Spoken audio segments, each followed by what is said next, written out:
le monde tourne. Direction la Birmanie, refusant de tirer sur leurs concitoyens. Les informations pullulent. Tout de suite, voici les informations. C'est le moment d'ouvrir la page internationale avec Erlich Dorelas depuis Boston, Massachusetts. À l'écoute de la radio évangélique Hosanna, bonsoir et bon jeudi. Bienvenue dans la page internationale au grand journal du 14h. Erlich Dorelas depuis Boston, la capitale des grandes écoles du monde. Bonsoir Joannel, bonsoir Rubens. Tout de suite, voici les informations. La bataille contre le Covid-19 au Brésil, en Argentine et au Chili. En Amérique du Sud, si le président brésilien ignore les morts du Covid-19, l'Argentine impose pour la première fois un couvre-feu et le Chili a reconfiné près de 90% de sa population. Voici un reportage signé Euronews.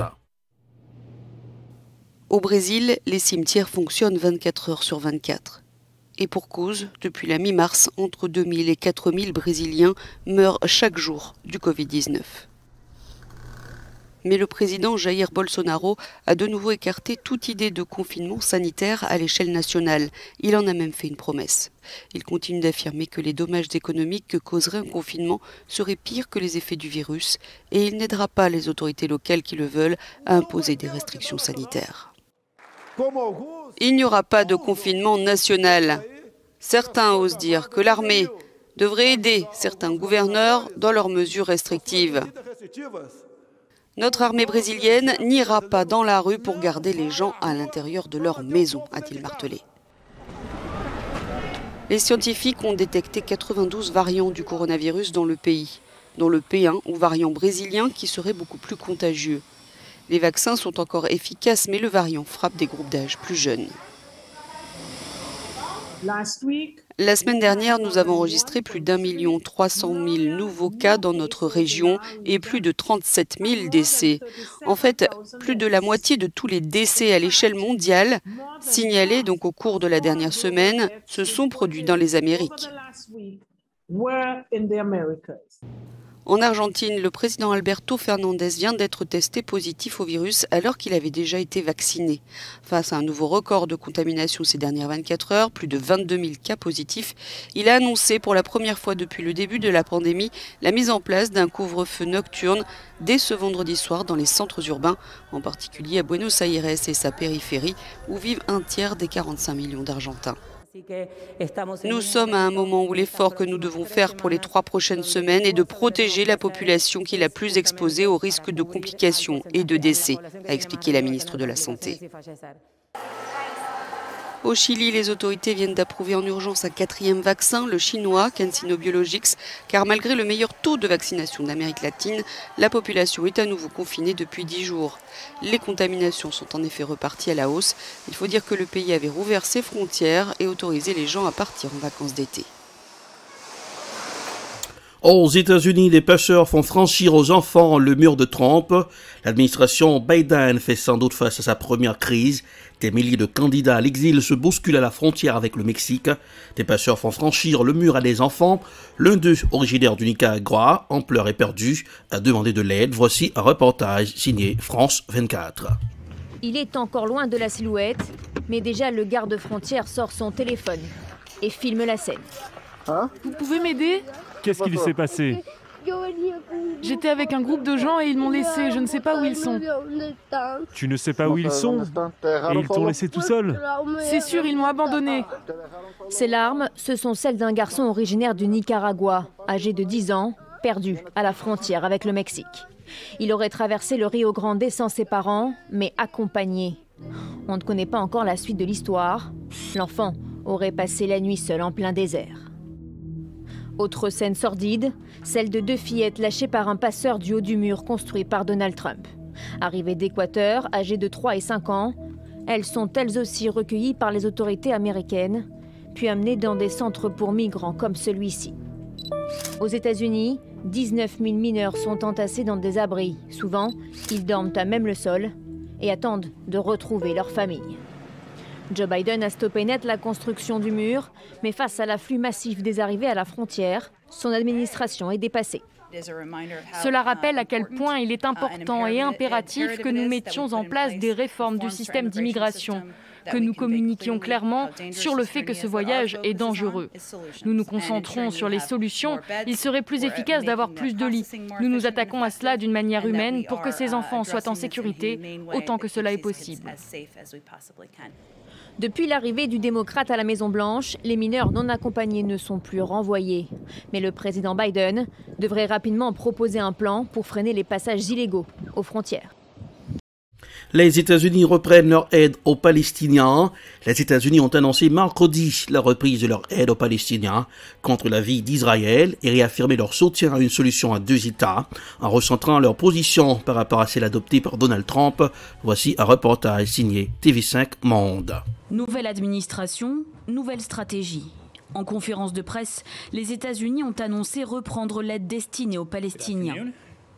L'aide étrangère des États-Unis aux Palestiniens sert d'importants intérêts et valeurs des États-Unis. Les États-Unis sont déterminés à faire progresser la prospérité, la sécurité et la liberté pour les Israéliens et les Palestiniens dans l'immédiat, mais aussi à avancer vers une solution négociée à 2 États. Concrètement, Washington entend contribuer à nouveau au financement de l'UNRWA, cette agence de l'ONU qui s'occupe des réfugiés palestiniens. 150 millions de dollars ont été promis par les États-Unis, qui verseront également 75 millions de dollars pour développer l'économie de la Cisjordanie et de la bande de Gaza, et 10 millions pour le processus de paix. Une décision vivement critiquée par Israël. Au cours de conversations avec le département d'État des États-Unis, j'ai exprimé ma déception et mon objection à la décision de renouveler le financement de l'UNRWA sans d'abord veiller à ce que certaines réformes, y compris la suppression du contenu antisémite de son programme éducatif, soient faites. La position de l'administration de Joe Biden rompt avec celle de son prédécesseur Donald Trump. L'ex-président américain, très proche d'Israël, avait notamment reconnu Jérusalem capitale de l'État hébreu et fermé les bureaux de l'OLP, l'Organisation de libération de la Palestine, à Washington. À l'époque, le Premier ministre israélien se félicitait de ces décisions. Je pense, et je le dis objectivement, que l'alliance entre Israël et les États-Unis n'a jamais été aussi forte. Elle est plus forte qu'avant sous votre direction. Israël doit aujourd'hui composer avec la stratégie de Joe Biden, un changement de ton salué par l'autorité palestinienne qui attend beaucoup des aides financières mais aussi le retour des relations politiques avec les États-Unis. Le président américain a d'ailleurs annoncé que l'OLP, représentant les Palestiniens à l'international, devrait également rouvrir ses portes à Washington. Au Soudan, le bilan des affrontements au Darfour Ouest monte à 132 morts. Selon un nouveau bilan du gouverneur de la région, Mohamed Abdallah Douma, la situation serait désormais relativement stable, bien que les pillages continuent dans la capitale de la région, El Geneima. Voici un reportage signé Africa News. La situation est désormais relativement stable au Darfour. Mohamed Abdallah Douma, le gouverneur de la région d'El Geneina en conférence de presse, a rassuré l'opinion internationale et annoncé un nouveau bilan des affrontements tribaux samedi dernier. 132 personnes ont perdu la vie selon plusieurs rapports médicaux. Il n'y a plus de combat, mais les opérations humanitaires et les vols sont toujours suspendus dans cette région ouest du Darfour, affectant plus de 700 000 personnes. L'état d'urgence a été décrété. En janvier, 2 semaines après la fin de la mission de paix conjointe de l'ONU et de l'Union africaine au Darfour, des affrontements similaires avaient fait plus de 200 morts. Le conflit a éclaté dans cette région en 2003 entre des forces du régime de l'ex-président Omar el-Béchir, destitué en avril 2019, et des membres de minorités ethniques s'estimant marginalisés. Les violences ont fait quelques 300 000 morts et plus de 2 millions de déplacés, essentiellement dans les premières années du conflit, selon l'ONU. Au Venezuela, les sanctions économiques bloquent la campagne de vaccination. Le 7 avril, le ministre vénézuélien des Affaires étrangères a fait savoir que la campagne de vaccination avait été largement freinée par les sanctions économiques, notamment états-uniennes. Le Venezuela se voit donc contraint d'attendre les doses de vaccins issues du dispositif COVAX de l'OMS. Plus de 20 000 contaminations ont été enregistrées durant le seul mois de mars et les hôpitaux presque saturés manquent de moyens, selon le personnel hospitalier qui a manifesté ce 7 avril à Caracas. Voici un reportage signé RT. Les sanctions américaines ont-elles ralenti la campagne vaccinale au Venezuela? Pour les autorités vénézuéliennes, la réponse est oui. Le pays et sa compagnie pétrolière PDVSA font l'objet de sanctions économiques internationales, notamment de la part des États-Unis. Elles se sont intensifiées après la réélection de Nicolás Maduro en 2018, jugée frauduleuse par Washington. L'économie du Venezuela est essentiellement basée sur l'exportation de son pétrole. Ce mercredi, le ministre des Affaires étrangères affirme qu'à cause de ces sanctions, le gouvernement n'a pas pu acheter autant de doses de vaccins anti-Covid qu'il l'aurait voulu. Si les ressources du Venezuela n'étaient pas bloquées, nous aurions pu acheter les 30 millions de vaccins dont le pays a besoin il y a 3 mois. Non seulement nous aurions les 30 millions de vaccins, mais nous aurions déjà vacciné la moitié de la population, si nous n'avions pas les ressources bloquées dans le système bancaire international. Le Venezuela est contraint d'attendre les doses issues du dispositif COVAX chapeauté par l'OMS. Jusqu'à présent relativement épargné par l'épidémie, le pays a vu sa situation sanitaire se dégrader avec plus de 20 000 cas de contamination au Covid-19 pour le seul mois de mars. Et les hôpitaux commencent à être saturés. Ce mercredi, des dizaines de personnels soignants ont manifesté à Caracas contre le manque de moyens.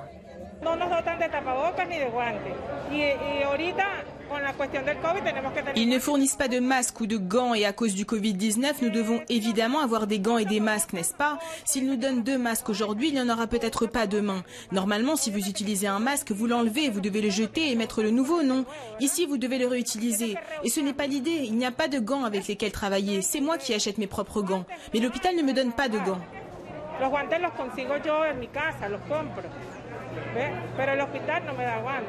Le nombre de morts du coronavirus au Venezuela depuis 1 an reste faible, à peine plus de 1700, des chiffres sous-évalués selon des ONG locales. À ce jour, le pays a reçu 250 000 doses de vaccin russe Sputnik V sur les 10 millions convenus avec Moscou. Des doses du vaccin chinois Sinopharm sont également attendues. Et voilà, c'est la fin de la page internationale au Grand Journal du 14h. Présentation Erlich Dorelas, production Prod, réalisation Télébeltop pour le compte de la radio évangélique Hosanna, 102.3 FM à Jacmel. Repérage de température pour aujourd'hui, Boston 55 degrés Fahrenheit, 13 degrés Celsius, Jacmel 82 degrés Fahrenheit, 28 degrés Celsius. Gardez le sourire, le sourire rajeunit le visage. Rendez-vous c'est pour demain vendredi. Passez un excellent jeudi en compagnie de la radio évangélique Hosanna. Rendez-vous c'est pour demain, à demain. C'était la page internationale avec Erlich Dorelas.